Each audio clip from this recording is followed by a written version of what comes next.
We're here today as part of Growly, a vibrant community of founders, entrepreneurs, and innovators. Our mission at Growly is to create a space where founders can grow, learn, and exchange expertise.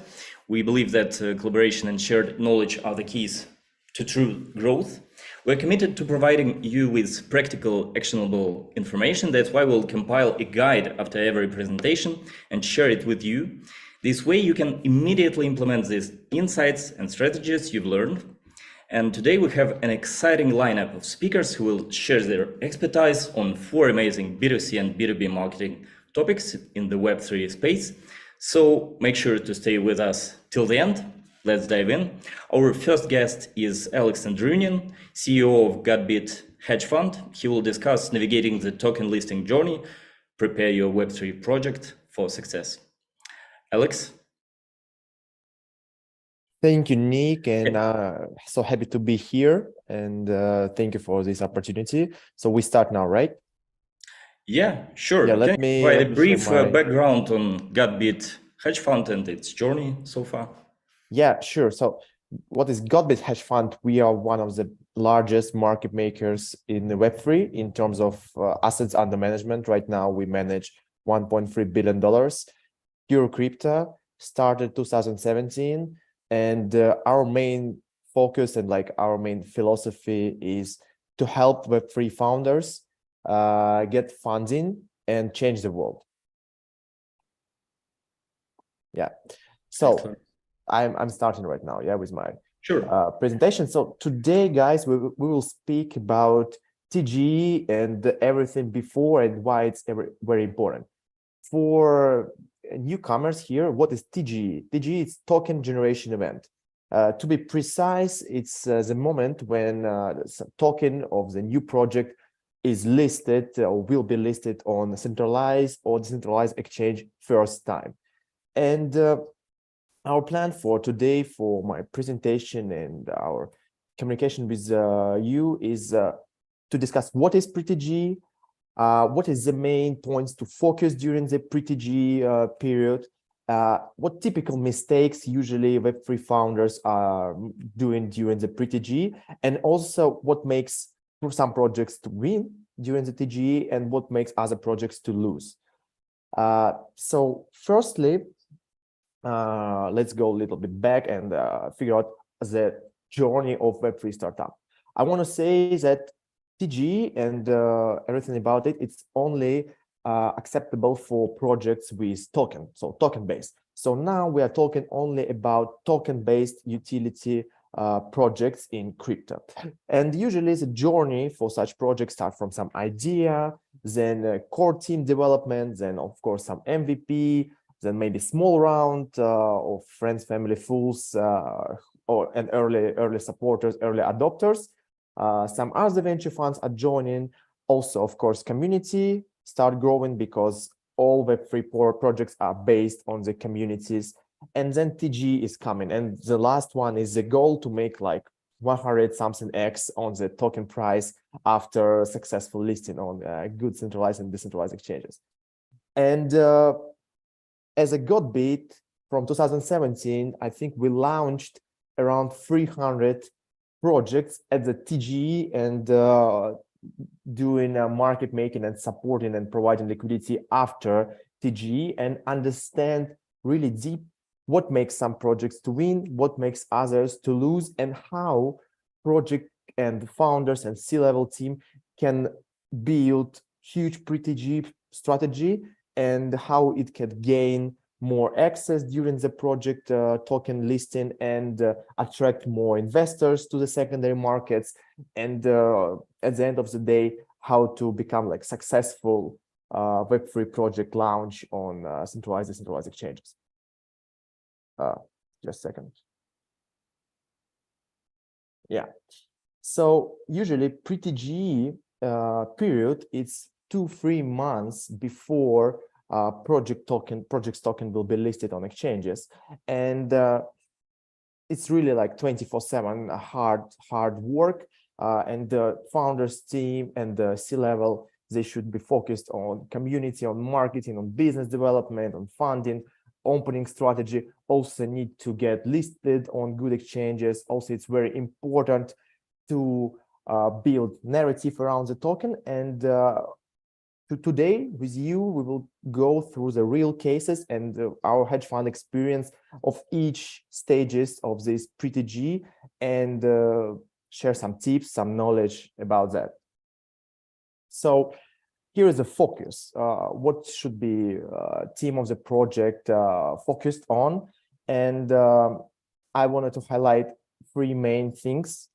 First thing, it's about business development, and it's about connections. Usually, it's like a ping pong between centralized exchanges, top venture funds, and also launchpads and IDOs for the project.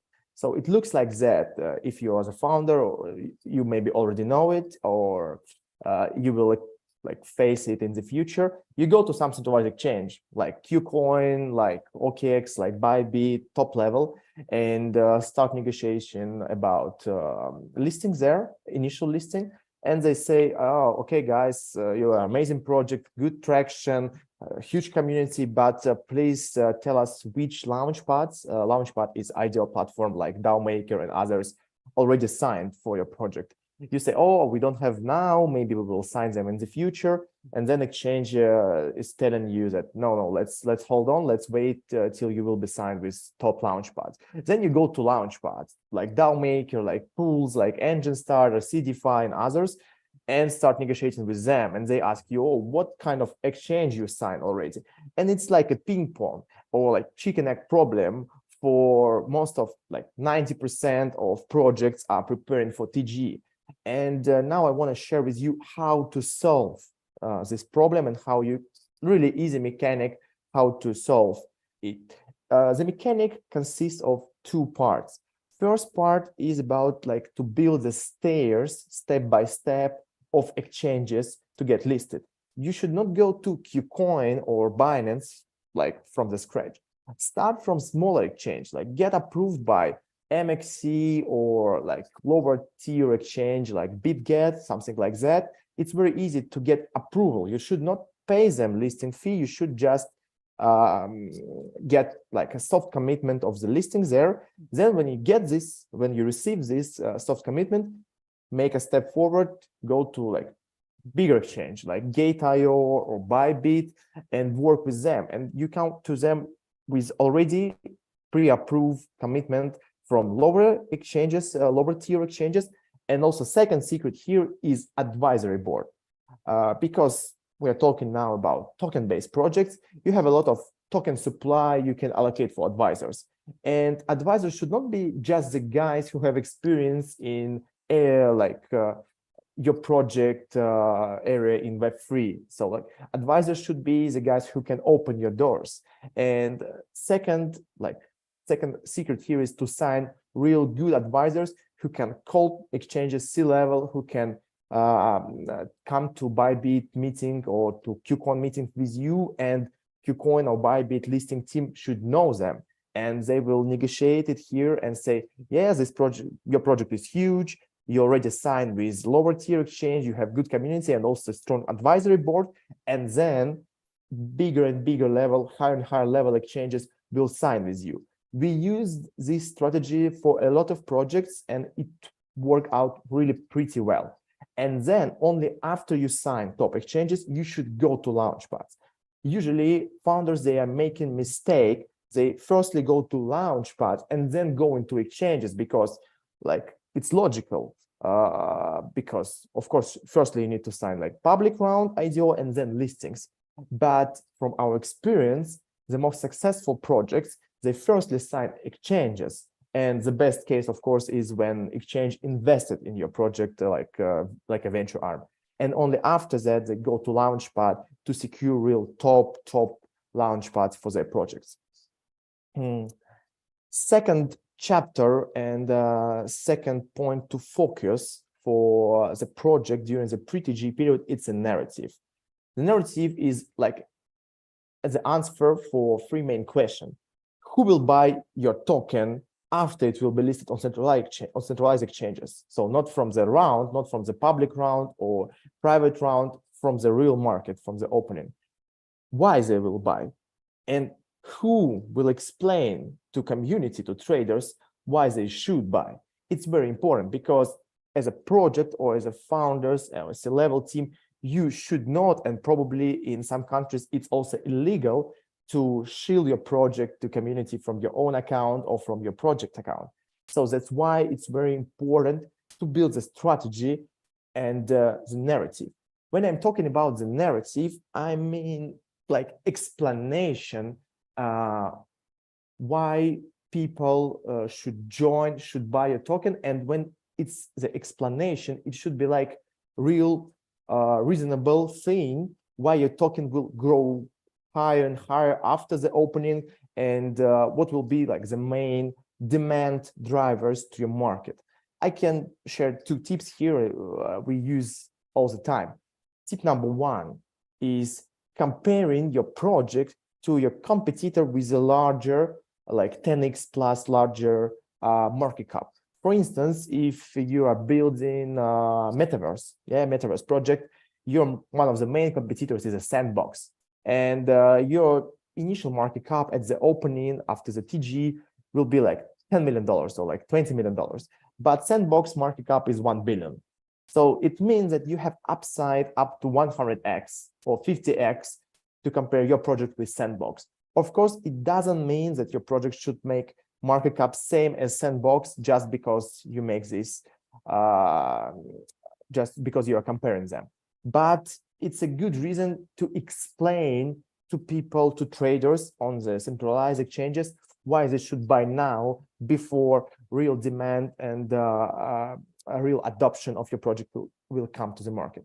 And second trick and second tip here is about highlighting your utilities of your project, utilities of your token, in the way of how they will like bring demand and like bring buy pressure to the market. Usually projects, they make mistakes. We will talk about it a little bit later. Mistake like they just announce their listing. They just say, yeah, we will be listed on exchanges tomorrow, guys, please come to buy. And then they announce some like, we are launching our staking application, our farming application. Please welcome to join our market. You can stake your tokens for 20% APY or something like that. But the real thing here is about, you should explain to people how your utilities will drive real demand to the market. For example, it could be like this. You are launching some social-fi application, and you already have like 10,000 registrations or 10,000 daily or monthly active users. And then you can count them, like 10% of these active users will use some of your paid feature, and or will make like average 7 paid transactions per month. And then you are using this number to put it into the tokenomics, and like say, from this 10%, like 1,000 users, they will make 7 paid transactions per month. It will gain like each transaction $7. We will get $70,000 per month organic demand to the market for our token. And this is amazing explanation for traders why they should buy now, before your token will start working and before your utilities will work on the market. So, and the main secret here is that you should not explain it from your own accounts. There are people in crypto, they call like KOLs, key opinion leaders. Most like 3 main social media they use, it's Twitter, Telegram, and YouTube. And you should use them, and you should pick them right. So it's also where advisors should help you pick right KOLs, and through your KOLs network, explain how utilities of your token works, why you should gain more and more traction, and why your market cap will grow. So this is what about narrative, and let's move forward. And the last 3rd chapter, it's closer to TG, it's closer to your listing. It's about opening strategy. Opening strategy is a strategy how you should trade, probably with your market maker or with some proper trading team, your first day, first hour, first 5 minutes, and first week after token will be listed. This is very important, and why it's very important, because by our experience in Gotbit hedge fund, usually average project in crypto has just two real like hype moments and like huge FOMO in the market. First one is during the first listing, during the TG, and second one is after the project found go to market and strong product market fit and like adoption. And I'm sure that first moment happening for all projects, because each project has listing, has TG, but I know a lot of projects, they never reached second hype, because all of projects in crypto are startups. Even after token launch, it's still startup, and it's still very hard to get real traction, to get real product market fit. And it's okay, it's fine. We are all in this high risk industry, but that's why it's very important to use the first moment, your TG moment and your opening. And what we recommend, firstly, funding. When you come into TG, you should focus on, we call them like last call investors. It's like venture funds and angels. They want to invest like 1 month before TG, after you already secure your coin listing or some good launchpad listings. You can like keep some allocation, and at that point you should not just let them invest for money. You should find real smart money, people who can not only invest but also advise, open doors, etc. Secondary, it's very important. Usually projects, especially like middle caps, they're making mistakes that they think money they're raising from public round, from IDO, is like fundraising money.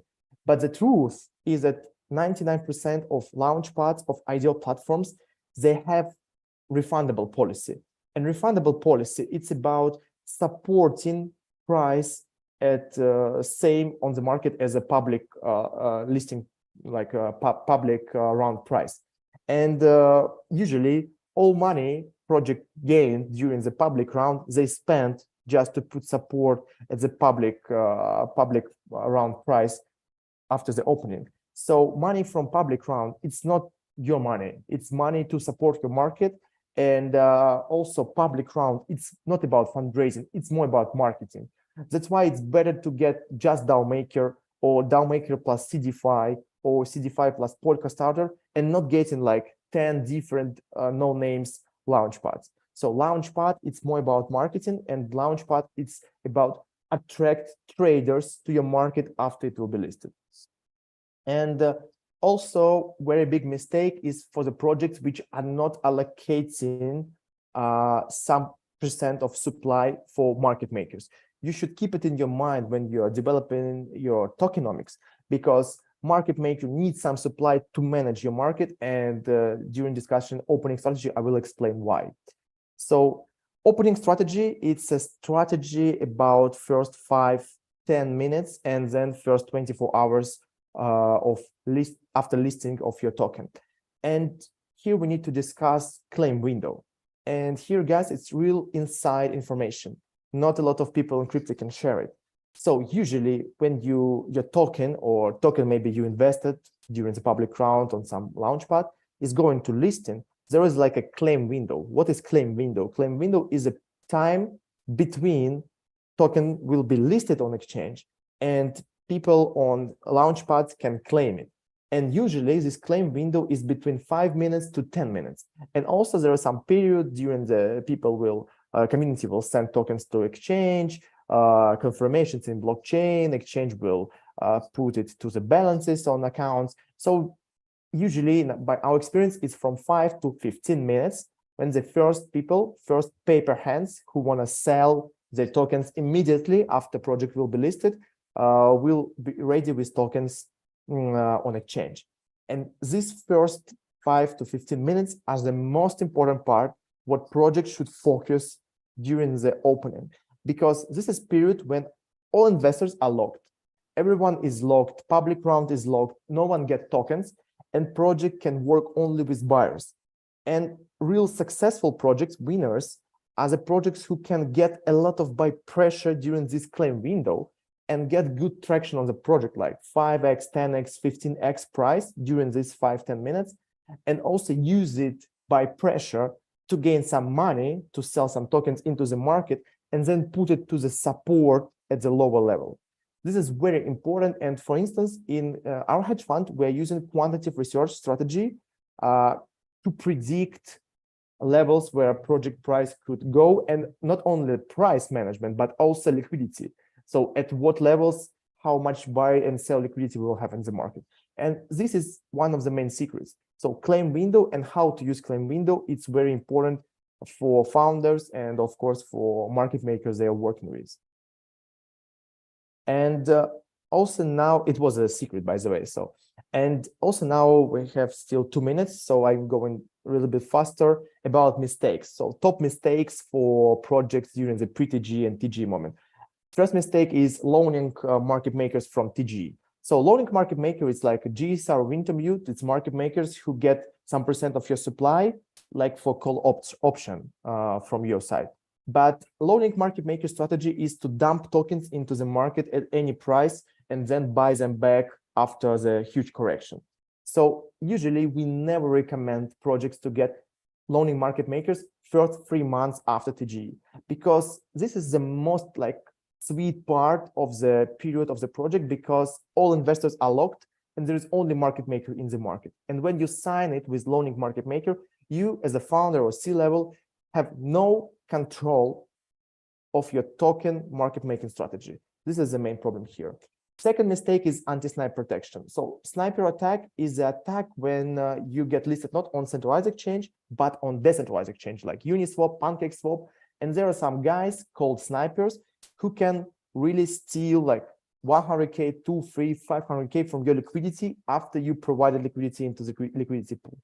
And it's very important to get anti-snipe protection. Usually in the market, it costs like 5, 10K, but it's really reasonable to spend it. Not build a narrative, already explained why it's important. Also, big mistake is to pay to KOLs in your tokens or USDT. So you should build such huge narrative and get good exchanges to let KOLs invest in your project. They should have skin in the game, and then they will promote you with double speed and double power. Also, big mistake is to get a lot of tokens to centralized exchanges, because as I explained before, this is a claim window. It will be fully ruined, totally ruined, if you get to centralized exchanges unlocked tokens at the TG, because during the time, all guys from public round will claim their tokens and send to exchanges. Exchange already will have some tokens to sell and they will ruin your opponent. And of course, one of the huge mistakes I see in the crypto, it's like founders, they say, yeah, we now go to some shit exchange or to Uniswap listing because we have money to pay, but we think that we will get traction and Qcoin and Binance will list us for free in 3 months or 6 months or something like this. This is also a big mistake because, as I explained earlier, the listing and TG, it's one of the biggest or one of the largest FOMO effect for project. And if you get during this period only decentralized exchange, you get way lower user base of traders who will trade your tokens, so you get lower attention, and of course you will get lower buy pressure to your market. And the last, sorry, just a second, the last point here is what makes different winners to losers. So firstly, it's of course business development, it's these exchanges and these launch pads. Secondary, winners create huge narrative, and here I put a few projects which get real good narrative. So Tenant was a layer 1 blockchain, amazing narrative during the opening. SuiPad, to be honest, tier 2 project, but they get listed immediately after Sui will be listed, and they get huge narrative like the first launch pad on Sui, get it more than 10x, I think. And Aptos launch, same strategy as SuiPad, but on Aptos. So this is why narrative is very important. And of course, quantitative research. So using quantitative research, you will know with math where to sell and where to buy tokens during the opening. This is also very important. And thank you for your time, guys. And I recommend you, if you will launch your token, work only with professionals. So again, our hedge fund, assets under management, 1.3 billion. And we are doing around 10 TGEs per month.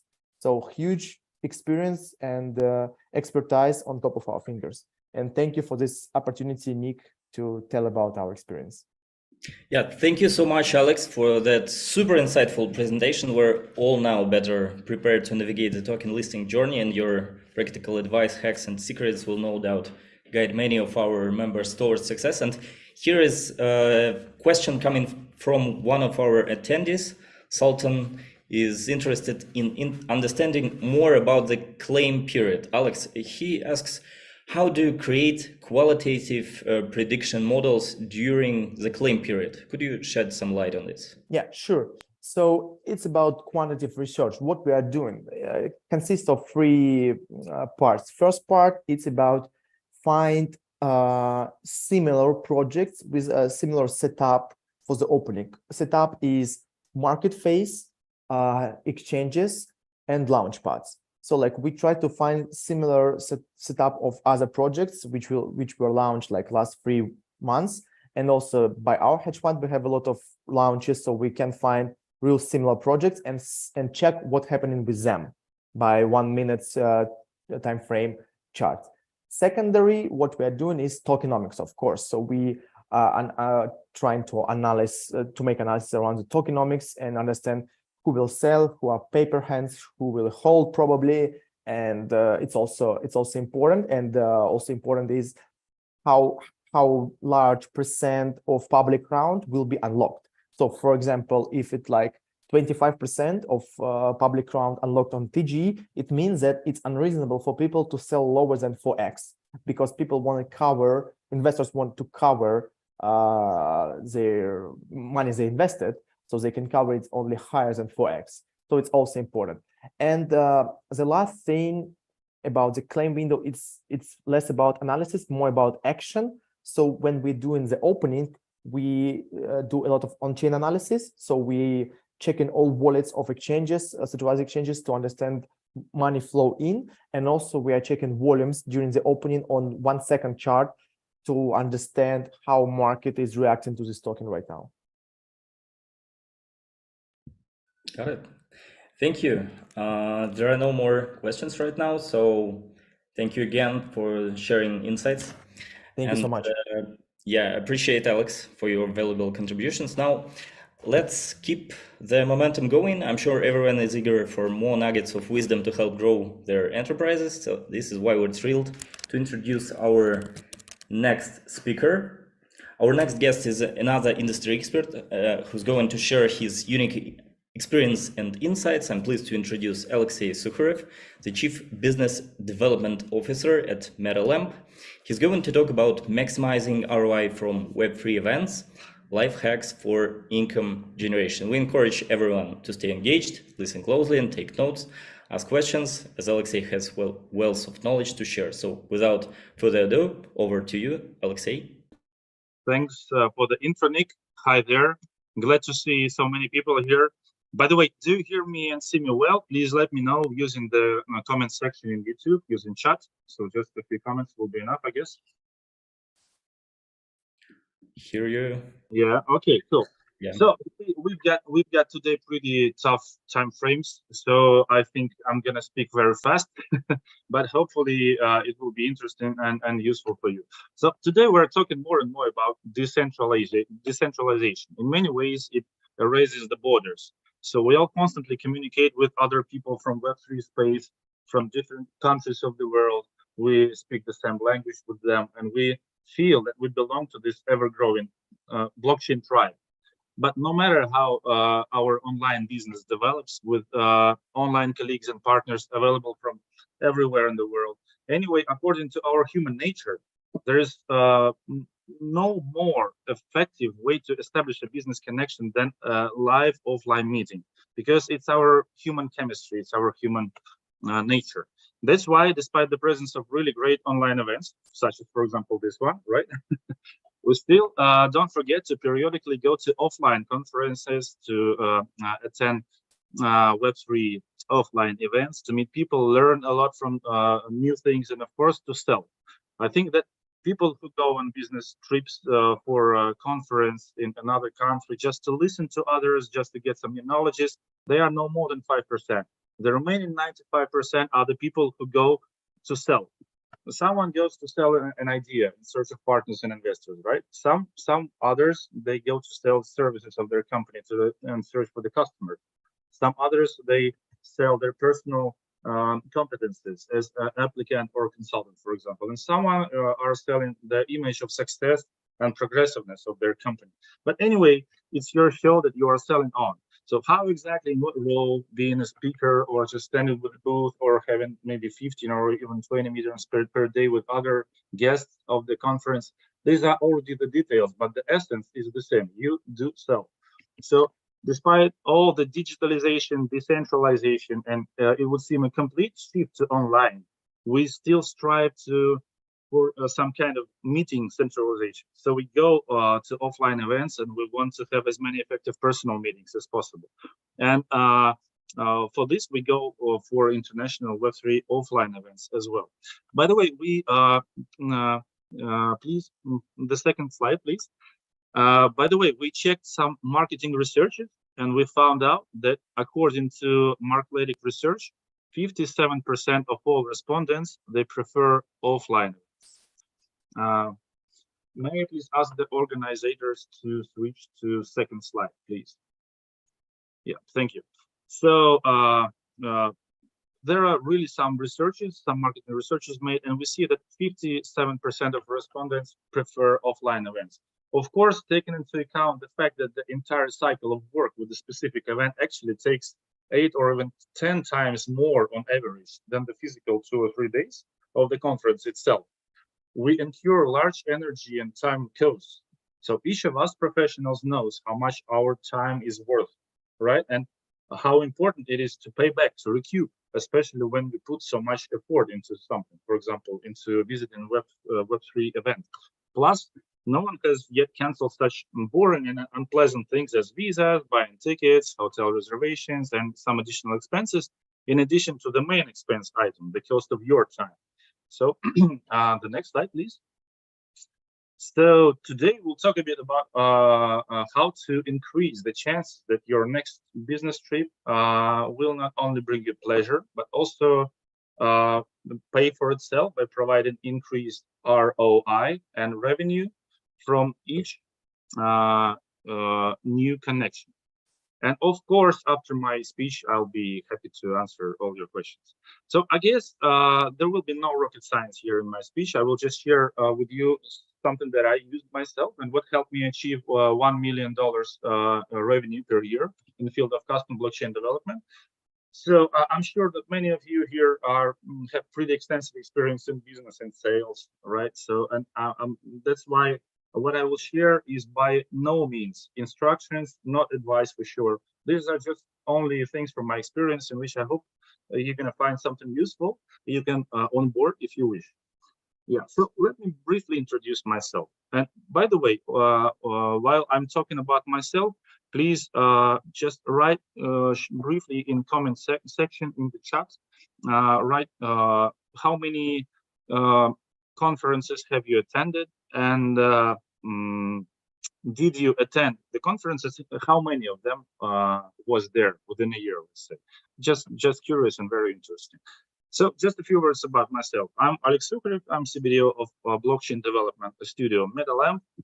I've got 18 years personal experience in sales.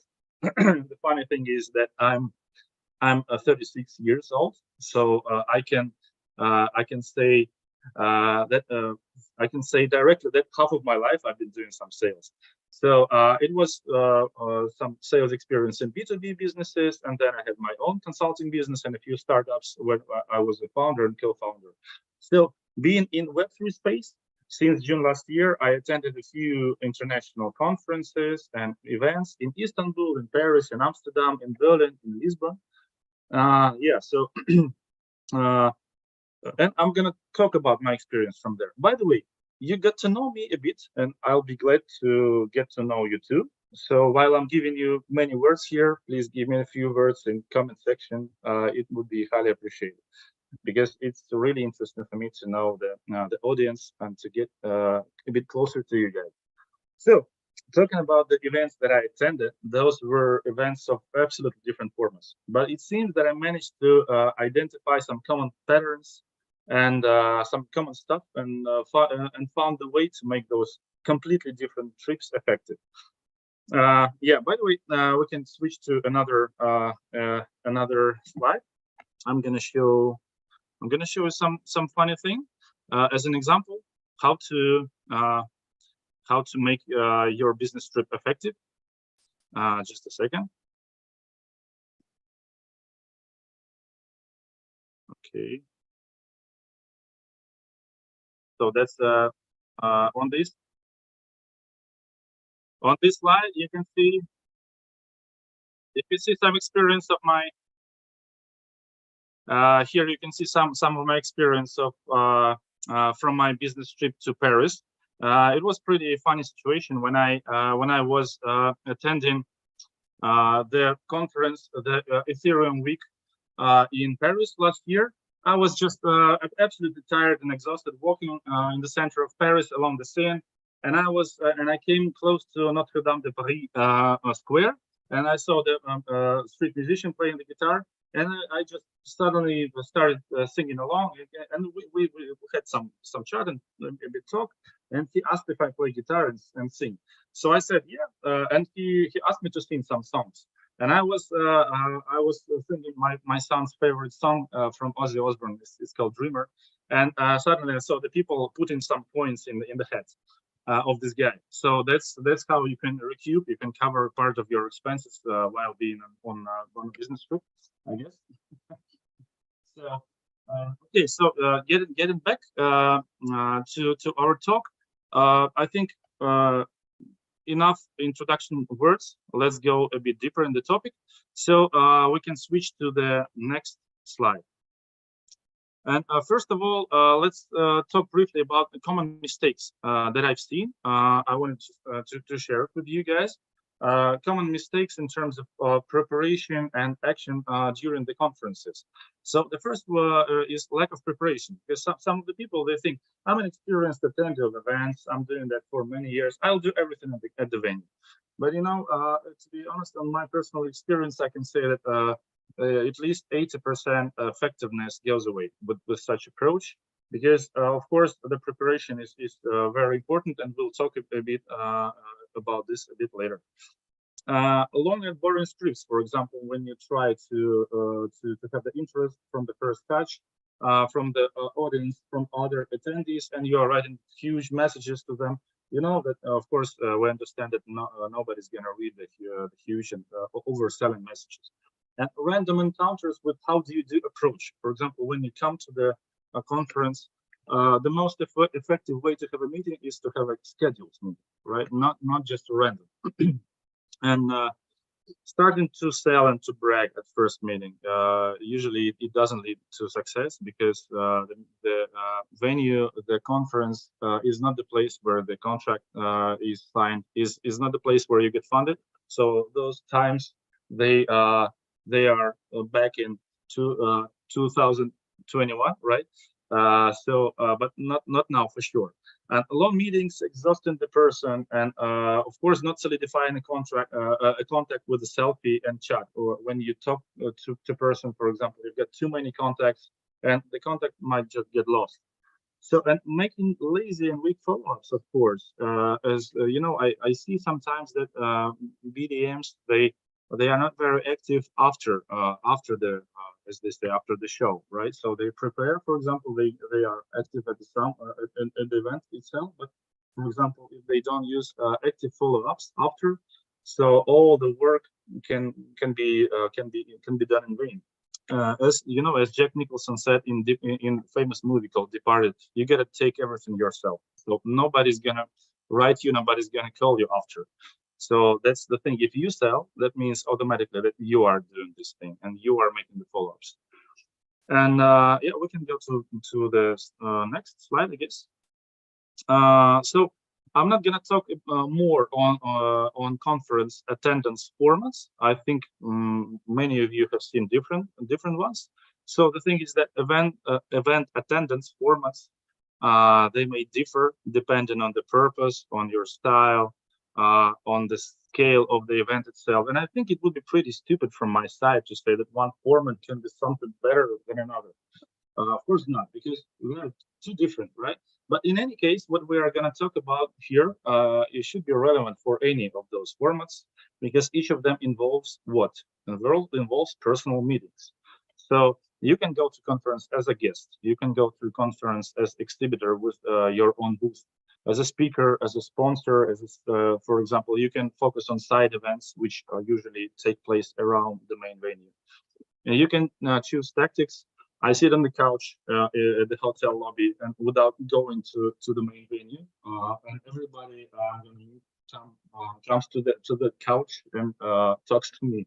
So, and you can use mixed formats, of course, as being, for example, the speaker, or invite one of the speakers from your partner's network or your colleagues, and simultaneously to do some active sales work, and or you can just organize as well some roadshow. But anyway, it's up to you.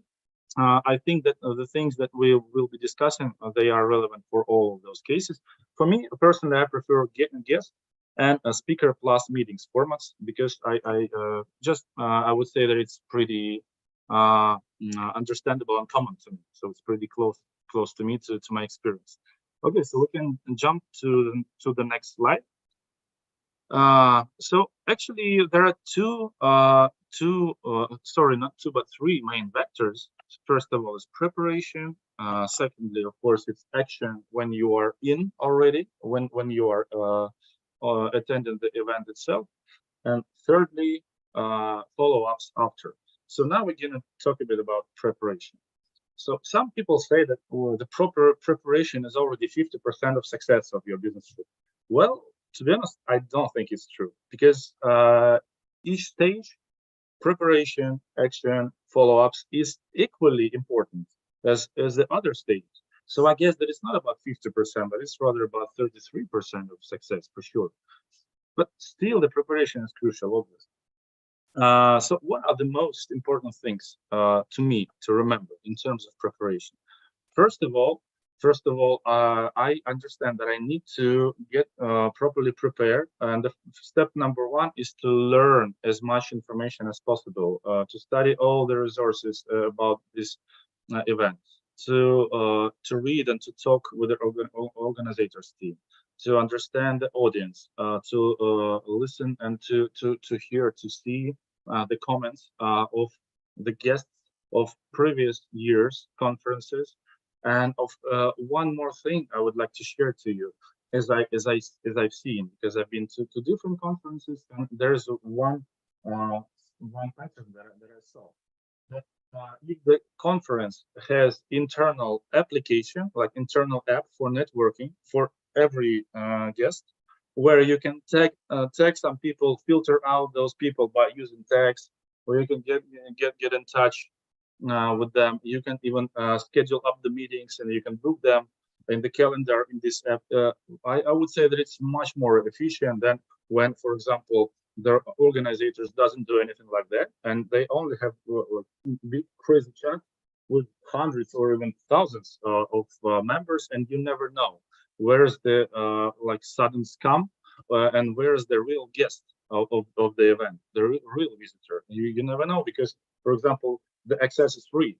So yeah, for example, I always check when I get ready for the conference, and if I see that there is an internal app for visitors, for guests, that means that most probably this event will be considered by our company.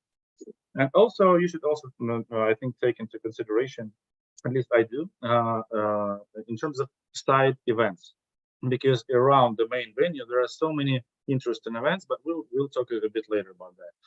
So, and also a very important thing is to ask not about the venue, about the conference. If you ask not only organizers, but as well some guys that you trust from your partner network. For example, while getting prepared for this speech, just let's say some hours ago, I got the answer from my recent partner, Eugene Romanenko, whom I know for years. Because I'm now planning to go for some new conferences this summer, and I've got some kind of short list. And I asked him if he can give me any advices, if he knows the organizers and the speakers, and he can advise some things in terms of those exact names of the conferences. And I've got, I would say, full list of contacts with feedback, where to go, where not to go, or at least recommendation which person to talk to. So the funny thing is that, as you see, it works every day. So just literally when I was preparing this speech, I got very good feedback. So I'm using all these things constantly, even now. Also, of course, you should understand the goal of your trip and your target audience. Of course, you should, for example, which is also very important, is to prepare for the short pitch, which answers the question: what am I doing, or what is my company doing? What is my unique selling proposition? What are my, let's say, key features?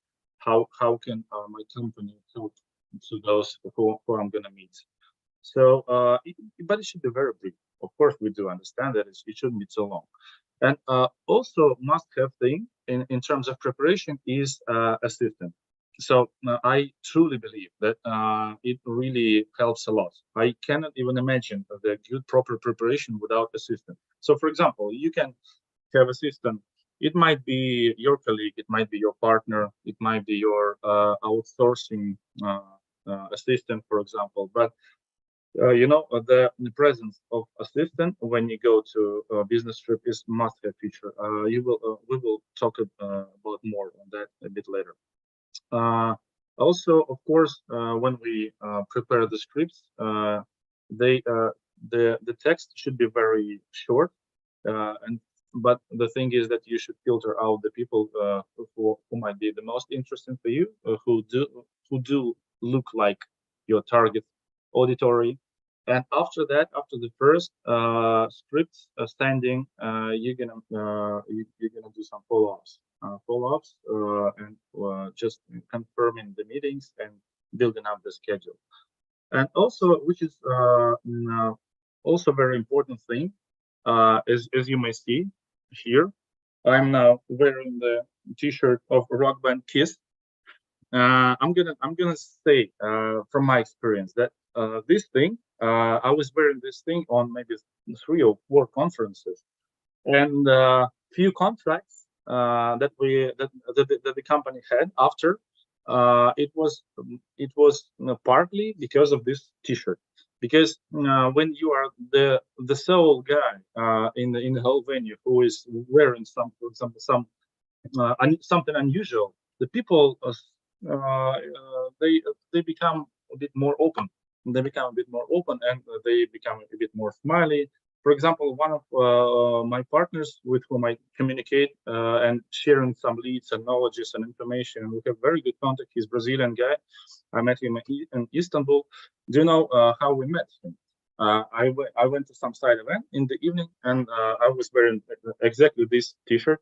And he was just drinking beer at the bar, talking to some guys, and he said, "Oh man!" He looked at me and he said, "Oh man, you are listening to rock music as well," and started to sing, "I was made for loving you, baby," and so on. You know, the famous song of this famous rock band Kiss. So that's how we started, literally, and it really works. So it doesn't mean, of course, that you should wear some merch of rock stars, but the thing is that when you look in a bit unusual way, it does work, and it does give you some more chances to establish good connections. That should start from smile, I guess, not from very serious business talk. That's only my opinion again. So of course there are some other good advices, but I think we don't have time for all of them. Because of course this presentation will be shared with all of you guys here. So I think we can switch to another to the next slide.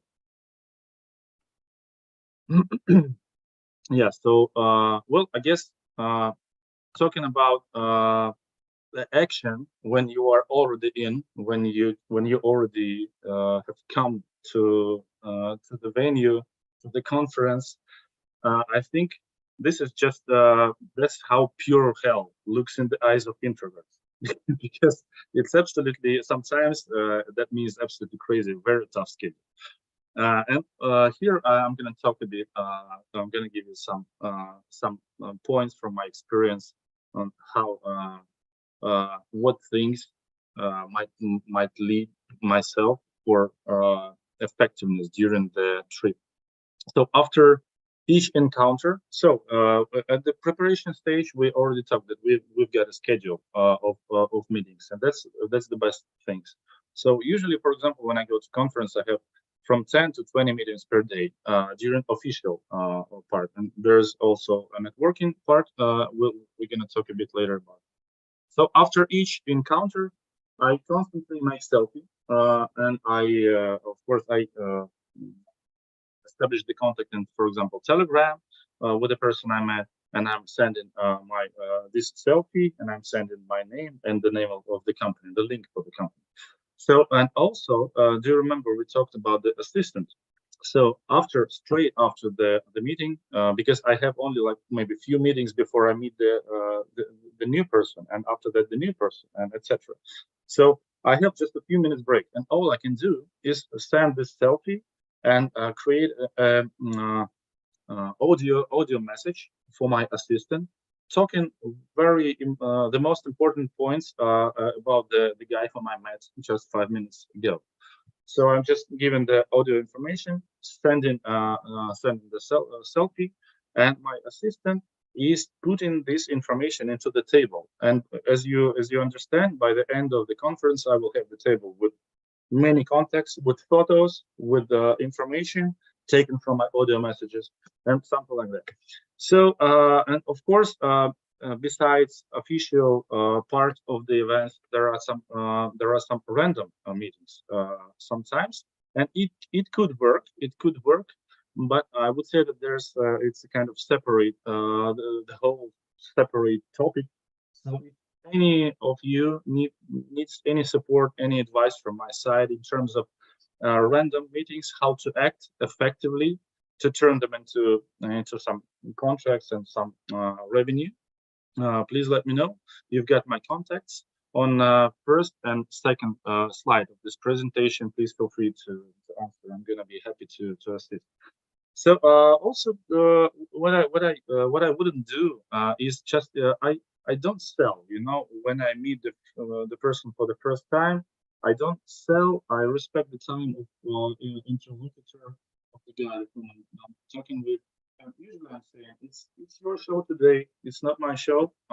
So let's just exchange the contacts and catch up within maybe 1 or 2 weeks after the event. So as I understand, you know, and as I feel, so the thing is that all you need to sell is just an interest for you and for your product and planned call. So that's all. Don't try to sell your company. Don't try to sell your ideas. You don't get funded. You know, you don't sign the contracts at the event. As I said a few years ago, this time has passed already. So when it comes to your short presentation, when you're talking about your product and your company, for example, I prefer focusing not on some technical things, not about stack or technical advantages, but on the problem of my of the person whom I'm talking with, on his task, his business task. Because, for example, our company Metalamp is about development, right? But when I meet the founder of startup on early stage, for example, instead of telling him how many developers we have, or which stack we have, I prefer talking like this. So just very briefly, we help Web3 startups on early stages to structure and to strengthen their idea.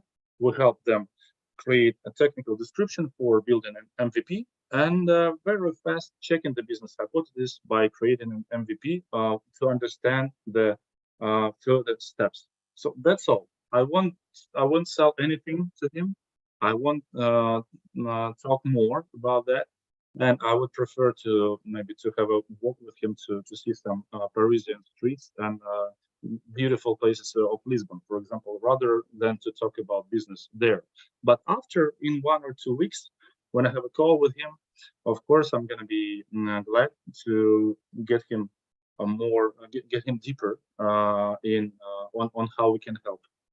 So that's the thing. This is only my approach, of course, but I'm just sharing with you guys. I hope it's gonna be it might be useful for some of you, because as we mentioned before, every one of us attended the conferences. Most of us, let's say like this. Most of us, we sell something. Yeah, so we are searching for some people, and the idea, I guess, is just actually common. And it's not necessary to talk only about business issues. You can talk about some other stuff. It's very important to go not only to main part to the main part of events, to the main venue, but usually there are some side events even at night. And what's most important, yeah, at this slide you see my face, actually approximately my face when I first visited the conference, and I took a look into the whole program. Besides the main part, I was just literally shocked, because some parties and some restaurants, some karaoke clubs, or some venues, they are working 24 hours, and some meetups are organized literally in the night.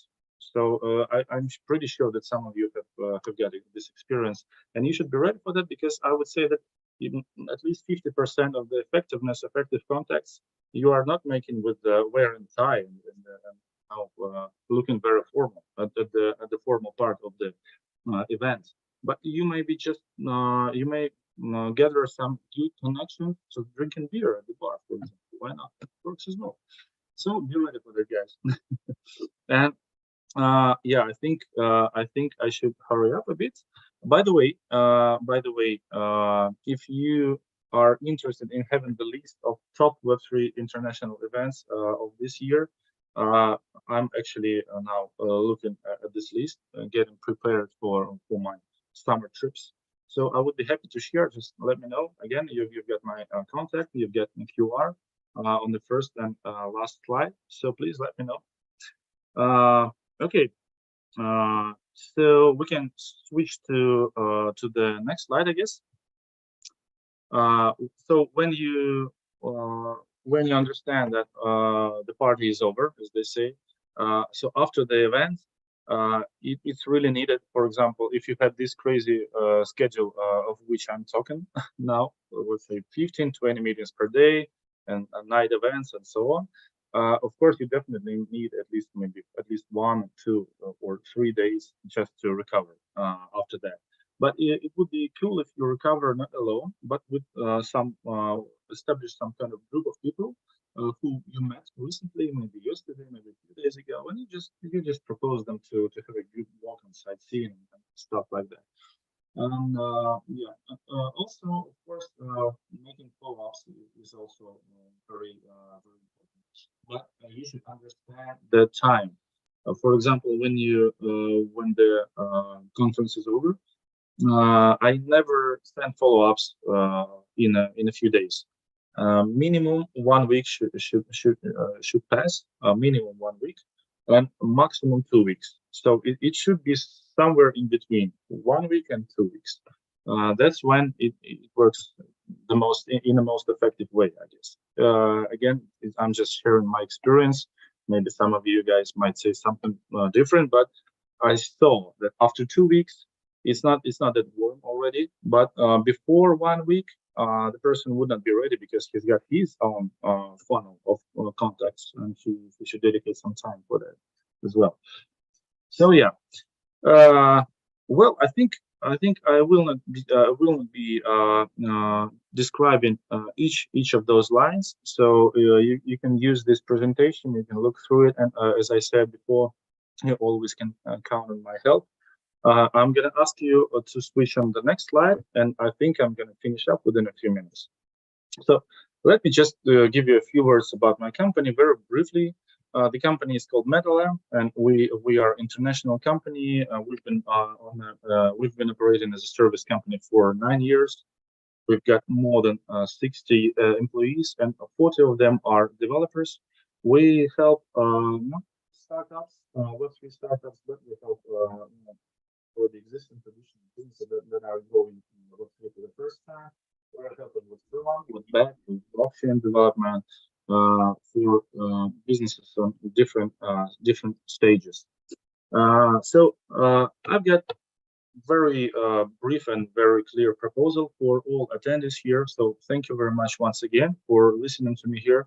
And if you guys have your business and have any tasks related to development, for all visitors of this webinar, there's a free review of smart contract from our side and free consultation in terms of development within your project. So just let me know, you've got my contacts. So in the very end, I will afford myself only one small recommendation.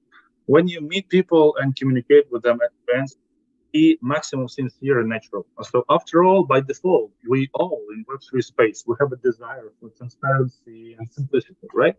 Don't be afraid to show that you don't understand something. Ask again, smile, joke, discuss, not only work issues, by the way. Enjoy the communication at events, because any business is done by us, by real people, right? And we all need positive emotions. So share them with each others. And it's really easy because there are many inspiring, smart, and interesting people in Web3 space, right? We all know that. So, and when they meet, it's a great opportunity for monetization. So let's take it. So thank you guys for attention and your involvement. We've had pretty good time here. I look forward to staying in touch. So, and please, if you've got any questions, maybe I'm going to have a few minutes to answer. Yep, that was a very informative presentation, Alexey. Your insights into maximizing our way from Web3 events have certainly provided us with new perspectives to consider. I'm sure everyone here today can't wait to put those life hacks into practice at their next meetups and conferences. For instance, wearing some unusual looks at conferences could make them more fun and positive. Thank you for sharing your expertise with us. And yeah, it seems we have no questions right now, but the excitement does not stop here. We're now moving on to the next segment of our webinar. Our upcoming speaker is a powerful force in the Web3 space. Please welcome Valeriya Zaychuk, the CEO at VZIONER. She's going to enlighten us on strategic partnerships on how to do B2B2C. Let's keep our learning hats on as Valeriya shares her knowledge and experiences with us. Over to you, Valeriya. Nick, thank you so much for a quick introduction. I'm very happy to see you all here. Everybody who will listen to this in the records, I also hope this bring value to your business.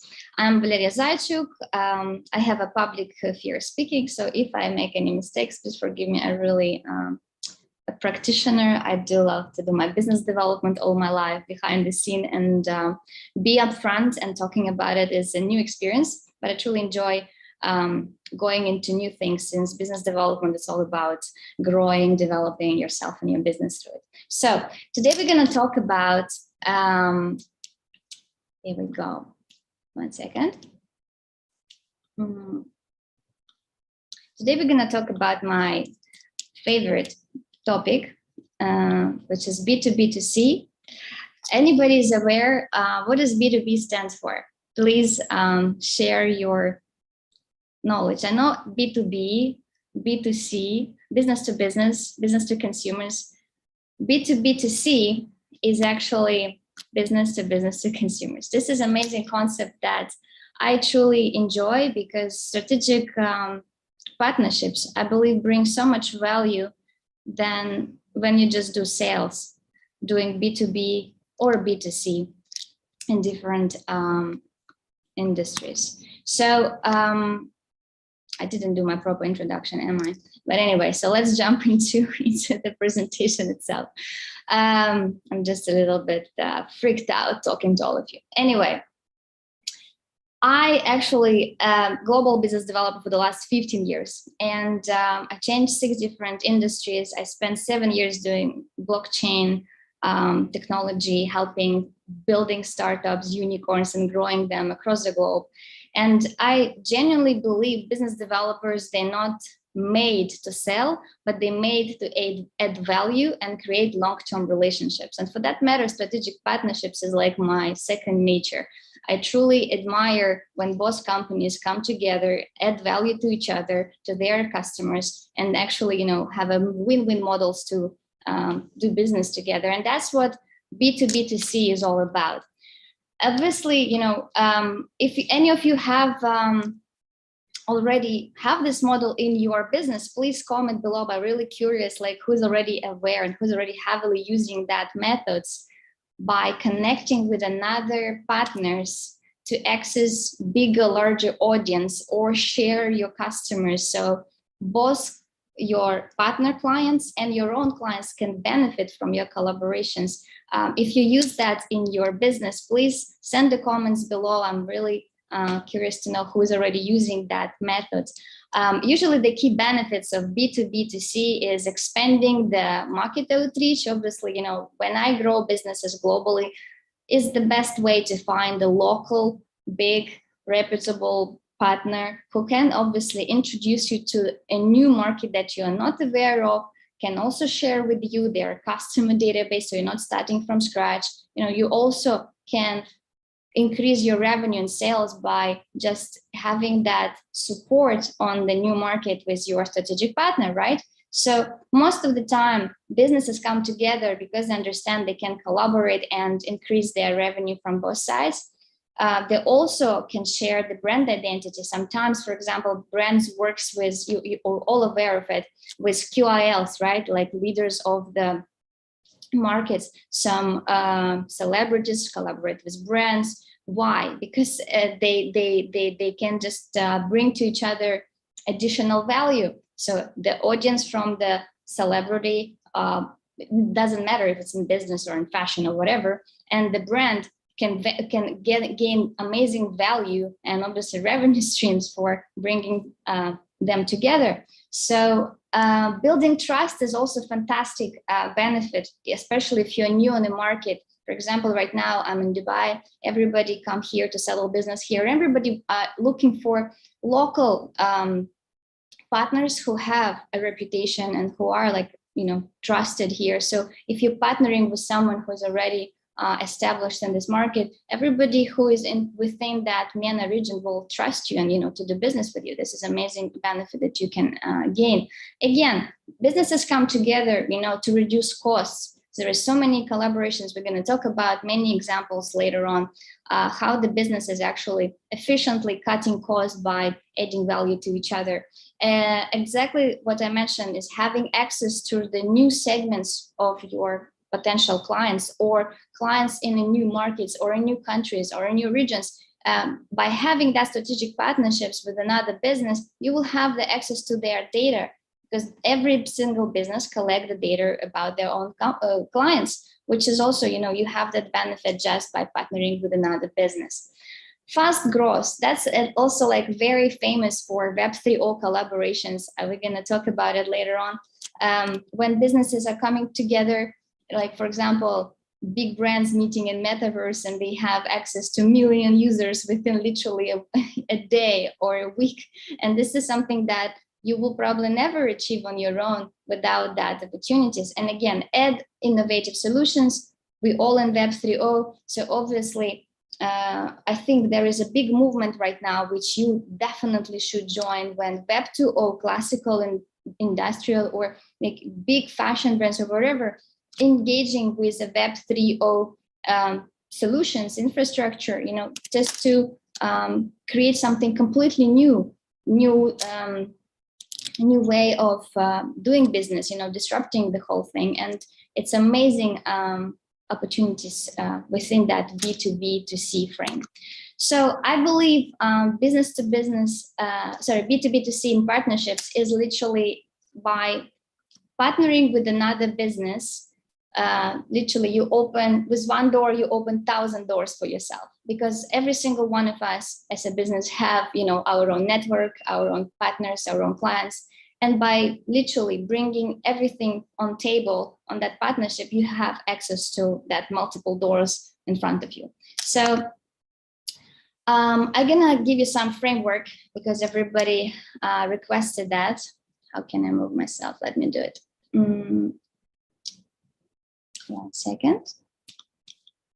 So we have 4 different options. One is you can partnering even with your competitors. Everybody think like it's not possible, but it is actually possible. And big companies like Samsung and Apple, I'll give you like some classical businesses examples. So then you might also adjust it into your Web 3.0. Next slide, I will give you examples in the Web 3.0 market. So Apple and Samsung, one of the biggest competitors, they literally come together and literally, I was so surprised. They partnering in so many ways, one of which is even technology. So Samsung providing supplies this OLED displays panels for the Apple iPhones, which literally, you know, they selling their parts to their competitor. So Apple can obviously, you know, have this advanced displays technology for their own product, but Samsung, you know, having that technology that Apple doesn't need to spend years, you know, to develop, to spend cost, just partnering with them, and they benefit. Samsung get more sales, Apple get the best display in the world without any efforts, right? So then you have a second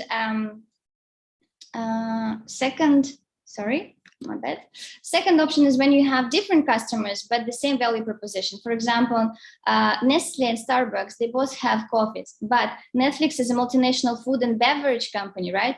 Who have all the different stores, you know, e-commerce across the globe. And Starbucks, we all know, but Starbucks can sell their product, which is packaged specifically through the Nestle, which means, you know, they kind of, even though they have same products at the same time, but they have very different model structure. They can benefit by collaborating with each other, while every single person who loves Starbucks going to Nestle shop can buy it there, which is fantastic.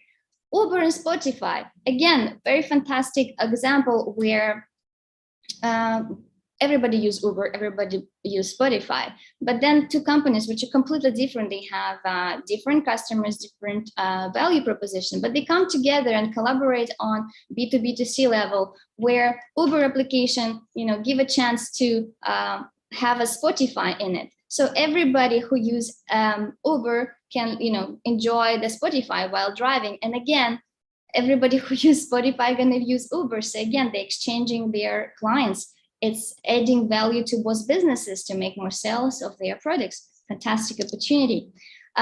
Great example of Nestle and Alibaba. For example, Nestle, as we mentioned, is like a beverage company who wants to gain access to the customers in China. Alibaba, one of the largest, you know, Chinese commerce conglomerate.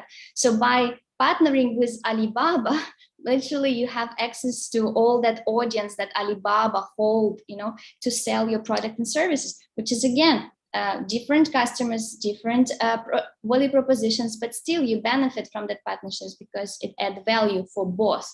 For Alibaba, they have a new product. For Nestle, they have access on a new market with a reputable, well-known partner in China. So if you have any questions, please send it in the comments. I'm sure Nick can tell me if there is any comments gonna be.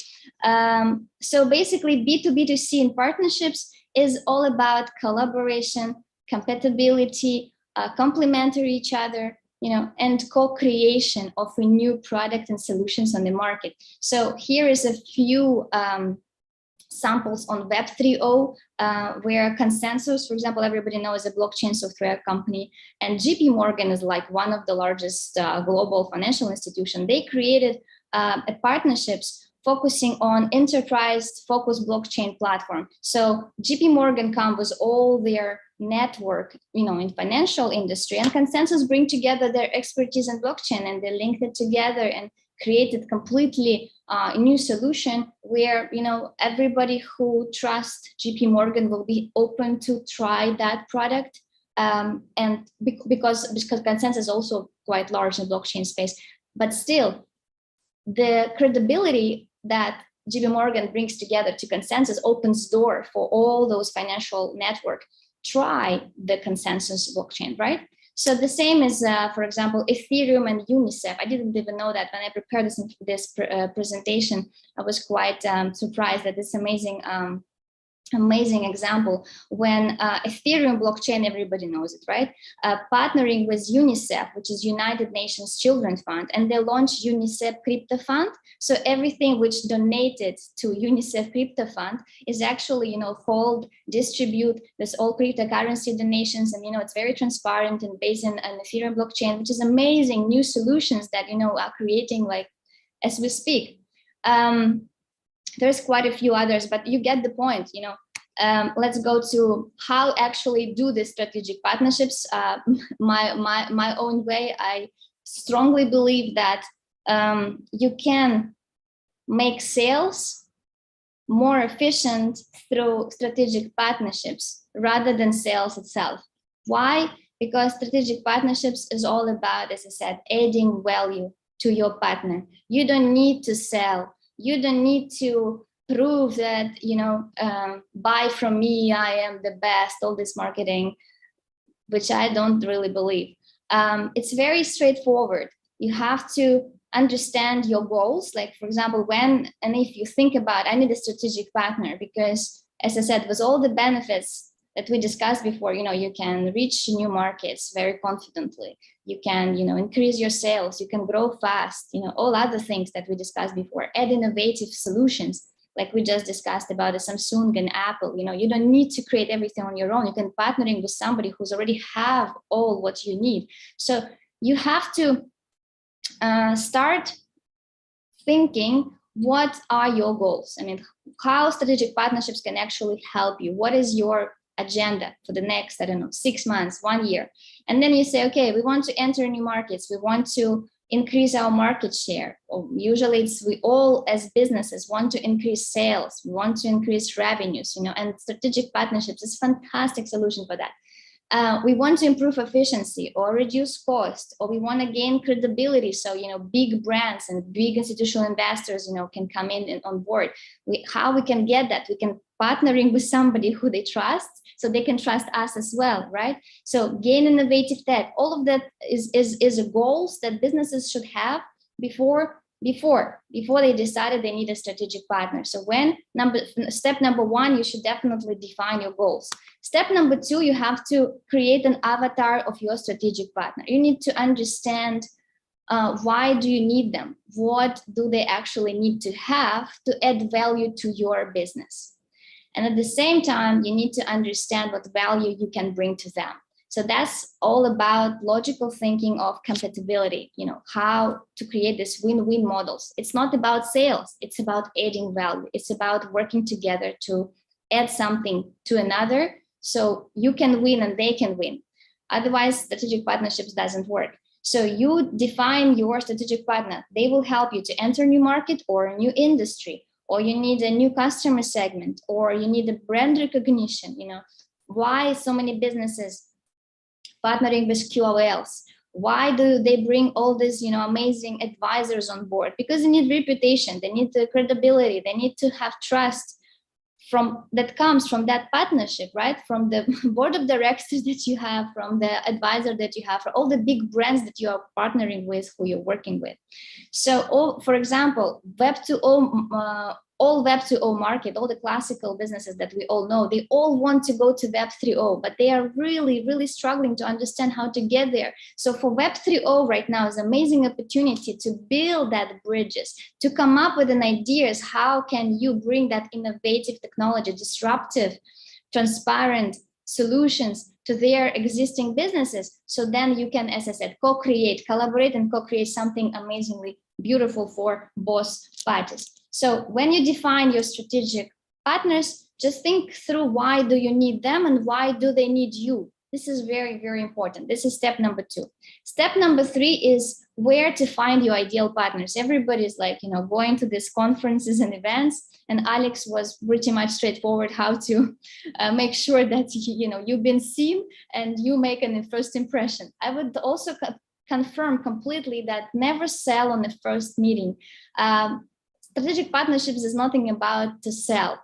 Try to understand what are the core interests of your strategic partner. What are they looking for? What is important for them? And, at the same time, try to understand how you can, complement each other, how you can, add value to their business. This is about, love, I would say, to your business partners, to your future clients. It's not about just, okay, give me your money and I forget about you next day. So find your ideal partners through conferences. Obviously, you can choose industrial event, like your industry. Some guys in fintech, some guys in GameFi, some guys are, in property tech, medtech, AI, VR. There are so many different events. Choose which you want. I definitely highly recommend to go on like top level events, like, Consensus and Token 2049, everybody there, all the leaders of the market there. So you basically, if you want to meet the top guys and you want to, literally connect with the best, I would highly recommend to go to the top events for sure. It's definitely worth it. Online business directories or social media. Again, every single brand, if they are, we all digitalize right now. So go and find the decision makers, connect with LinkedIn, Twitter, there's Open Bazaar, there's so many other, I'm sure, like, in OpenSea, whatever, it depends which industry are you in, you can connect to your strategic partners, find them, read about them. Professional associations, again, like Web3 foundations or enterprise Ethereum alliances, blockchain for social impact. There's so many different associations in Web3 where like-minded people come together to support each other, discuss those potential collaborations, discuss how they can add value towards each other. And this is super important to, include into your, event list. And I think this is super important, especially if you want to be a leader in your industry. It's better to know all the players, know what they're all doing, what are they, planning to do. I definitely highly recommend to add that to your list. Business incubators and accelerators. That is another, fantastic place to meet your strategic partners, especially if you're a startup, especially like you're in the pre-seed, seed round, and you are just, growing. You can have definitely access to investors, and other like-minded entrepreneurs together. So especially when you are growing together, you can support each other to grow. In Dubai, we have, for example, Hub 71, like one of the most famous one, or 2454 specifically for gamers, famous place to accelerator and incubator. We have Techstars, in San Francisco and in London. So do your online research, find your ideal partners. Who are they? Read about them. So when you find your list of companies who you want to partnering with, who are your strategic partners and why do you need them and why do you believe it's going to be great to connect and collaborate with them? Find the decision makers, because the best way to sell or even make deals in the future is to establish the relationship with the decision makers. That's without saying. So you find those in social media, find them in Twitter, find them in LinkedIn. Most of the time, if you are plan to work with the largest corporations, they're all present in LinkedIn. It's super convenient to find all of them there. Twitter for Web3, like all the leaders of the Web3 market is all there. So please just don't be lazy. Connect, follow, read what they are talking about, read what their interests are, read what solution they are looking for. And if you might have that solution, hear out. This is the opportunity for you to create the strategic partnerships with them. Next, when you connect, learn. That's another, which I just already said. Learn everything you can about your strategic partners. Why? Because I don't believe that you should start any conversation by talking about yourself. When you done your homework, when you know who you're talking to, everybody wants to talk to somebody who already knows what you're all about. You have something in common. Like Alex suggests to dress up with something like a rock star that kind of give a person something related to you. I prefer to do my homework. I'm a girl. I'm not going to any of the side events. I'm not drinking alcohol. So I do my homework. I read everything about my strategic partners. I'm reading about all the companies I'm approaching. I do read about their website. I read all their blogs. What are they thinking? What their plans? What are their goals for this year? What are they discussing? What they struggle? Everything. So when I start talking to the decision maker, I can literally start the conversation by using their own data. There is so much content created right now by every single company. Everybody shares what they are doing. So eventually, by doing your homework, reading their blogs, watching their YouTube Q&A sessions, you learn so much about the strategic partners that you understand what they are, what their values, are they actually fit you in or not, what type of conversation you want to build in the future. So you kind of prepared that it doesn't take you by the blue, just meeting randomly. You already know what value you can add to them. And that's going to be an amazing conversation to start with, because everybody wants to sell something that they have. There are so many few people who actually come and say, look, I know you're searching for this, this, and this. I have that solution. Let's have this conversation. And that's going to be a very different discussion.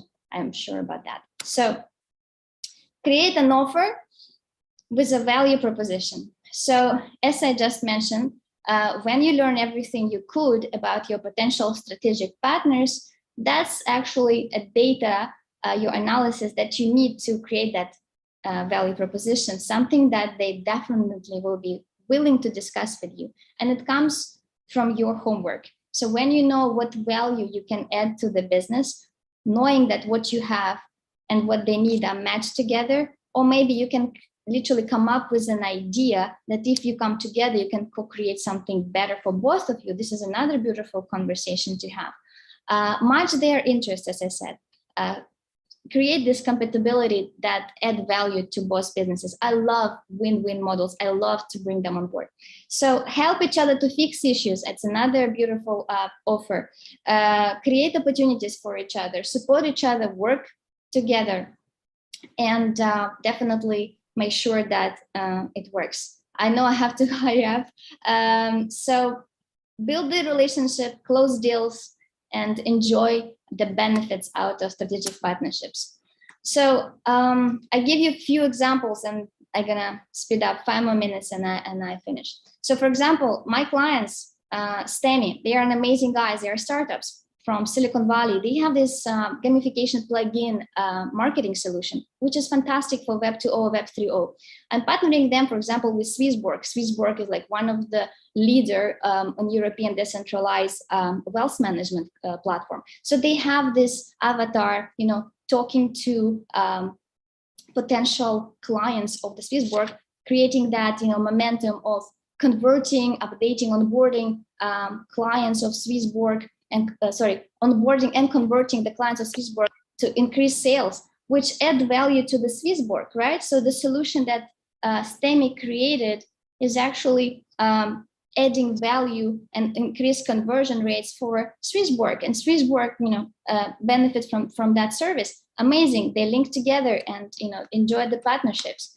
Again, Haken is #1 in cybersecurity. They have amazing list of services, like they do audits for smart contracts, tokenomics, blockchain protocols, and they linked with KuCoin, one of the largest exchanges. So everybody who goes to KuCoin, by doing audit with Haken, they reduce the risks to lose their assets. Everybody benefit. KuCoin makes sure that all their clients are safe, and Haken through KuCoin have access to their client base, right? So again, fantastic collaboration that add value from both sides.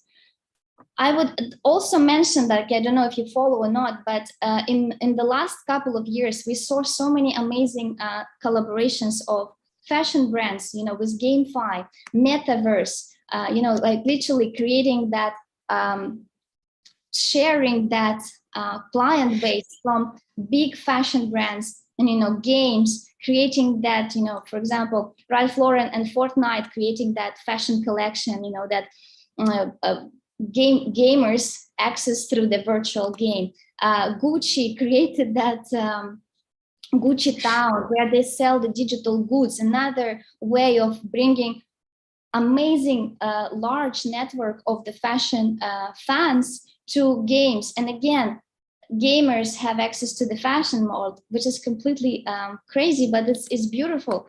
Bulgari literally have this case is super important because the Bulgari, when they partnering with Zepeto, they have more than, I think, like 150 million users literally within a day, which is amazing how two brands just collaborated in a game metaverse, and you reach 150 million in literally one day, which is unbelievable. We know about Coca-Cola launching their NFT collection on open space. There's so many others. So to summarize, I believe the future trends of strategic partnerships using the business to consumer methods will definitely have so many variety options to grow. So for example, tokenization of assets in property, commodities, and energies. This is the new wave when traditional assets, traditional companies going to Web 3.0 through tokenization of assets. We're literally creating a new financial market for trading traditional commodities in the digital world. Then we have, for example, medtech linking with AI. So many solutions created already. QILs, as I mentioned, collaborating with Web 2.0, Web 3.0, for example. In 2020-21, I was working with Binance when they just launched the fund token. So all that football fans were entering Binance just to buy that fund token. It's again amazing. $100 million users join Binance because of that collaboration. Blockchain as a service right now, like infrastructure, introduced to so many classical businesses and carry on the discussion taking place. Metaverse, VR, IR, in education, in e-commerce, again, carry on happening. So to make a long story short, I believe B2B2C brings endless opportunities for all the strategic partnerships. So I strongly believe that you should try it. There is time now to add value to Web 2.0 market with all the Web 3.0 solutions, and you need to be brave enough to knock the doors and open the door for 1 million doors and have those opportunities for yourself and open opportunities for your strategic partners in the Web 3.0 world where we're disrupting and having that totally new way of living, doing things, introducing them to that beautiful economy that we're all creating in Web 3.0. I guess that's my speech. Thank you so much for listening. And if you want to find me, please reach me on my LinkedIn. Nick, please tell me if you have any questions to me. I'm happy to answer. If I'm run out of time, I'm happy to finish. Thank you, Valeriya, for your comprehensive insights on strategic partnerships and the B2B2C model. It's clear that these strategies play a significant role in shaping successful businesses in the Web3 space. Some business executives could definitely undervalue the opportunities of such partnerships, and now you focus them to think out of the box today. We have one question from one of our attendees. Max is asking your opinion on how to create the best impression on the first meeting. Please, super short answer. Absolutely. As I mentioned, you need to learn, do your homework. I prepare myself when I go to the first meetings. You need to make sure you read the website, you read the blog, you watch the YouTube if there is any YouTube channel for that business or for that leader. Try to understand what their interests are, what they are living, what they are breathing, what they are looking for, who they're partnering with, blah, blah, blah. So when you first meet the person, you already have something to ask because you have the information what their life is all about. So you don't need to say, this, that. You can ask, oh, by the way, I heard about this partnership that you made, or I heard that you launched that product. It was amazing. Thank you so much for, and that's kind of like, wow, you know about this. Let's talk. Who are you? So they will be more interested to ask who you are. Definitely be very professional. I would not gonna wear something funny to make a first impression memorable. I definitely do the homework to have a valuable conversation and be able to add value to the business. Try to be very clear. What are your strengths? what you can bring on table. So with whoever you talk, they know what are you all about. For example, I'm a global biz dev.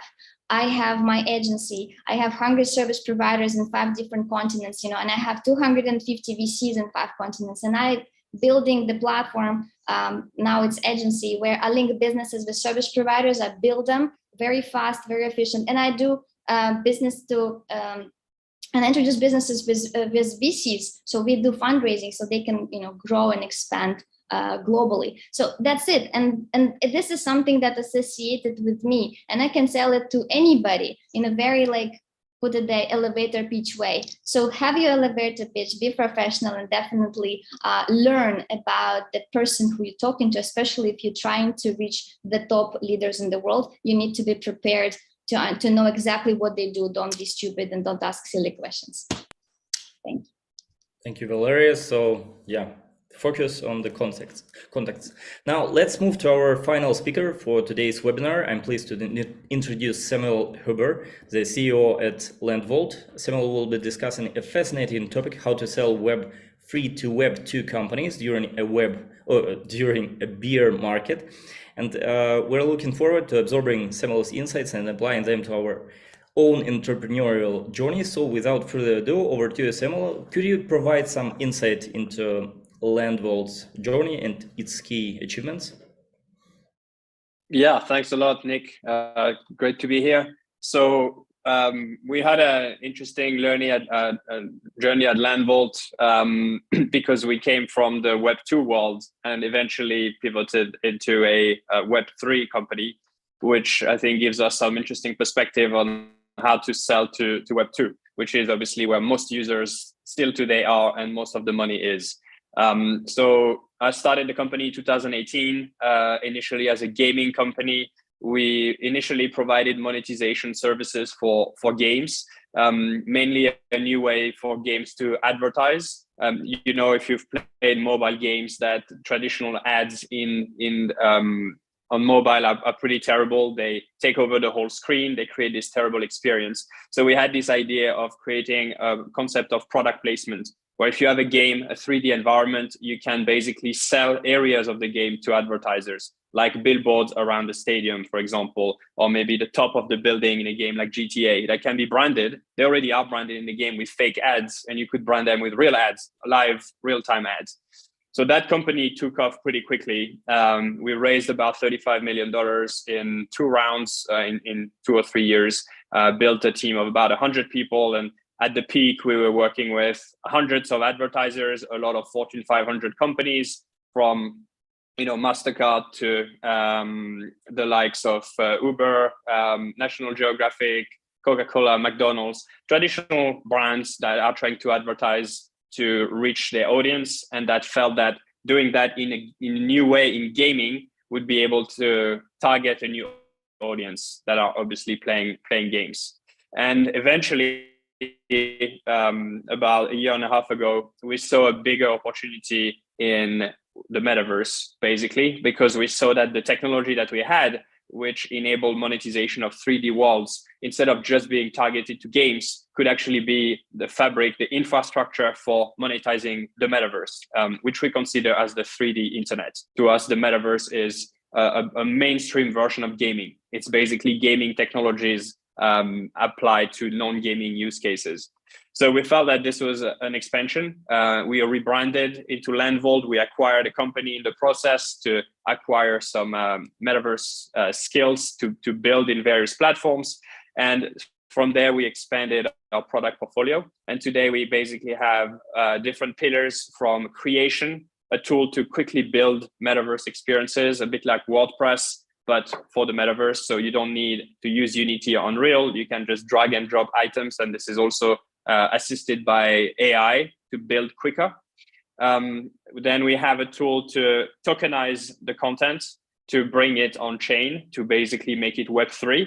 And then we have the monetization stack still. So tools like advertising, e-commerce, analytics, that are modules that you can deploy in your experience. So the idea is to provide this end-to-end platform for creators who have an idea and they want to build an experience that they can then deploy on their own website, monetize, and basically do the whole thing end to end. So so that's basically what we're doing today. And we've been fortunate to work with a lot of huge clients, from Walmart, MasterCard, Red Bull, L'Oreal, Standard Chartered, a lot of these brands that entered the metaverse last year for the right or wrong reason. A lot of them were following the hype, and we're building on Roblox or Sandbox or Decentraland or their own custom solutions. We were behind a lot of those activations. We really established ourselves as the go-to solutions for organizations to enter the metaverse. We've done 200 plus projects in 18 months. And the team is now 120 plus builders, architect, designers that are deployed on various projects. And all of those projects are also resting on top of the tech that we are building that I mentioned, the creation platform, the tokenization, and monetization. And lately, to finish off, we're starting to work more with governments. In France, in the Middle East. I personally live in Dubai. I've moved to Dubai at the beginning of the year because there's a huge rush towards metaverse, virtual worlds. And at the government level, there's literally huge contracts. And, that's, I think I'm excited to talk a little bit about more details about what it takes to basically work with those huge, enterprise in Web2 and sell them a Web3 solution.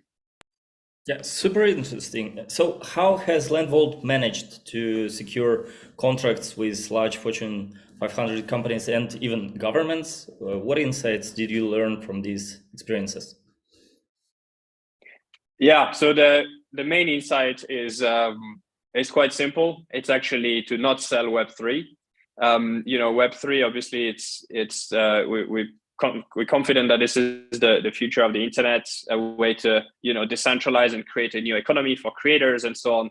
But you also have to realize that this is still a very small bubble. And in the real world, outside of Web3, most people do not understand it. And more importantly, they do not really see the value for them, right?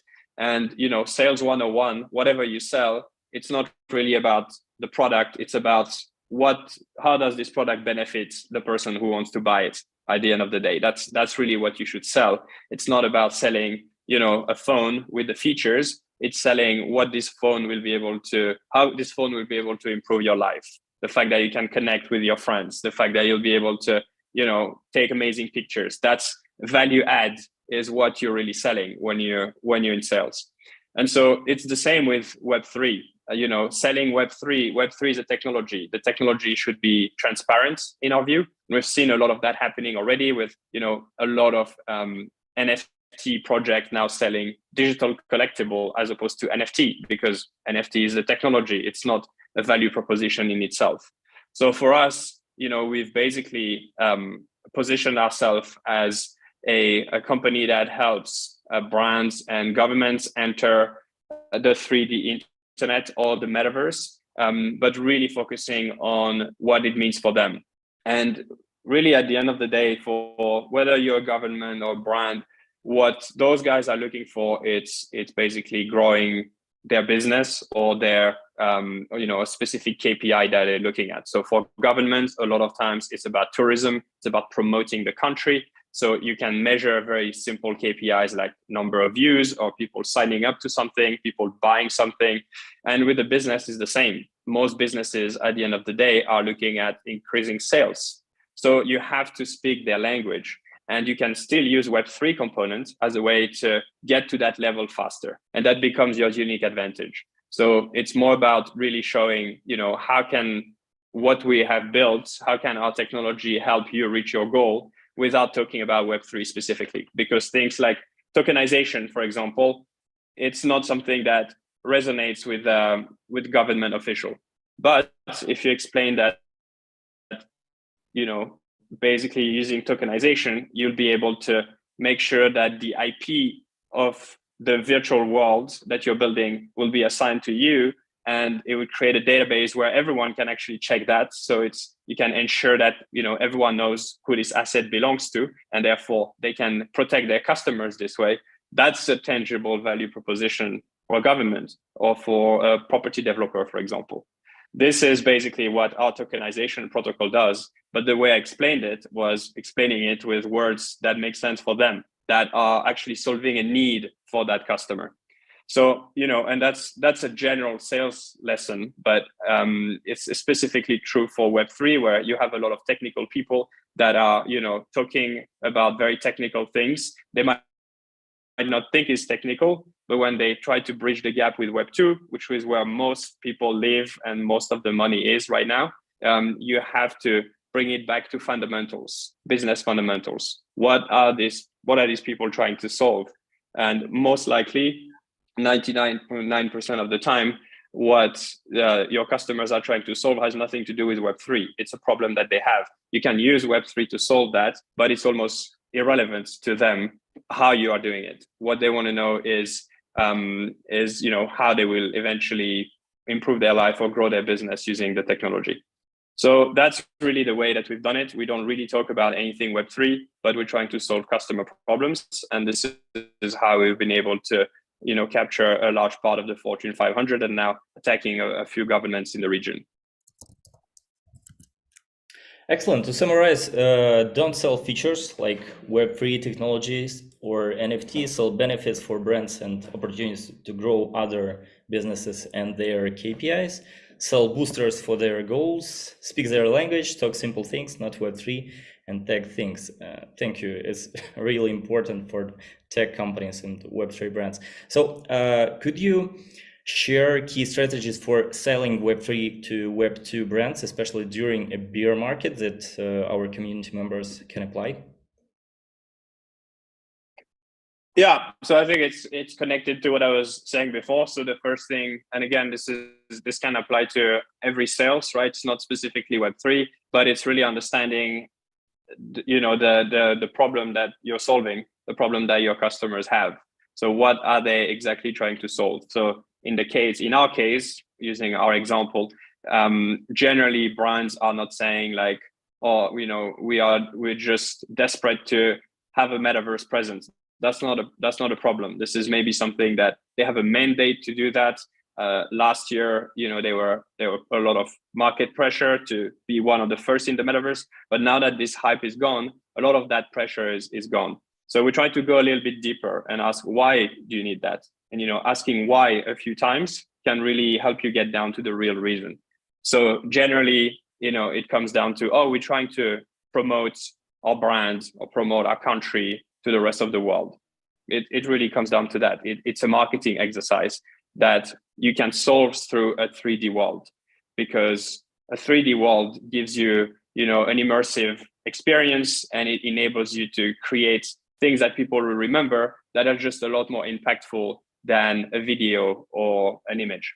And so to really crystallize that value proposition at LandVault, we use the concept of second best thing after reality.